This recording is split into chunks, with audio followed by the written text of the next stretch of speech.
Ֆինլանդիայի արտաքին գործերի նախարար Էլինա Վալտոնենը խոստովանել է, որ Ուկրաինայի առաջնորդ Վոլոդիմիր Զելենսկին ստիպված կլինի ենթարկվել, եթե ԱՄՆ-ն որոշում կայացնի ռազմական գործողությունների ավարտի մասին և ճնշում գործադրի Կիևի վրա։ Դա կարող է հանգեցնել նրան, որ Ուկրաինան կհայտնվի ճնշման տակ և ստիպված կլինի ընդունել առաջադրված պայմանները, ասել է քաղաքական գործիչը։ Վալտոնենը հավելել է, որ հակամարտության կարգավորման ճանապարհը բարդ է թվում։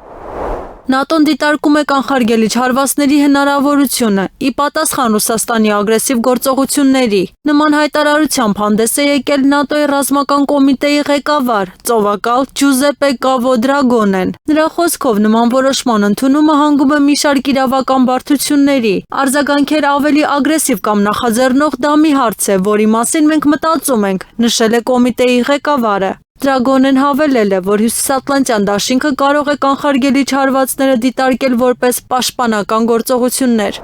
Պենտագոնի նախկին խորհրդական Դուգլաս Մակգրեգորը հայտարարել է ԱՄՆ-ում ընթացող բանակցություններում Կիևի սխալ որոշման մասին։ Երբ նոր քաղաքները հայտնվեն ռուսների ձեռքում, նրանք կհիշեն, թե ինչպես են իրենց առաջարկել այդ ժամանակ բանակցություններում քննարկել այդ հարցը, բայց արդեն ուշ կլինի, ընդգծել է նախկին խորհրդականը։ Մակգրեգորը հավելել է, որ ընթացիկ տարում ռուս զինվորականների առաջխաղացման տեմպերն արագացել են, ինչը նրա խոսքով կարող է դառնալ ռազմական գործողությունների արագ ավարտի նախադրյալը։ Փորձագետը կարծիք է հայտնել, որ հակամարտության արդյունքում Օդեսան և Խարկովը նույնպես կանցնեն Ռուսաստանի վերահսկողության տակ, ինչ էլ որ պատահի, ռուսները կստանան և Օդեսան, և Խարկովը, որոնք պատմականորեն ռուսական քաղաքներ են, այլ ոչ թե ուկրաինական, ընդգծել է Մակգրեգորը։ Ֆրանսիայի աջակողմյան ազգային միավորում կուսակցությունից Եվրախորհրդանի падգամավոր Թիերի Մարիանին մեկնաբանել է Եվրամիության Ուկրաինայի հարցով Ռուսաստանի հետ երկխոսելուց հրաժարվելը։ Նա ընդգծել է, որ Եվրամիության կողմից Ուկրաինայի հարցով Ռուսաստանի հետ խոսելուց հրաժարվելը նշանակում է իրականության հետ կապի կորուստ։ Աշխարհաքաղաքականության մեջ, ինչպես և դիվանագիտության, սկզբունքն անփոփոխ է։ Չի կարելի բանակցել մենախոսելով և չի կարելի խաղաղություն կառուցել, արգելելով քեզ խոսել կողմերից մեկի հետ, ընդգծել է Մարիանին։ Քաղաքական գործչի կարծիքով Եվրոպան կարող է միջնորդ դառնալ կողմերի միջև բանակցություններում, սակայն բաց է թողել խաղաղության ճարտարապետ դառնալու իր հնարավորությունը։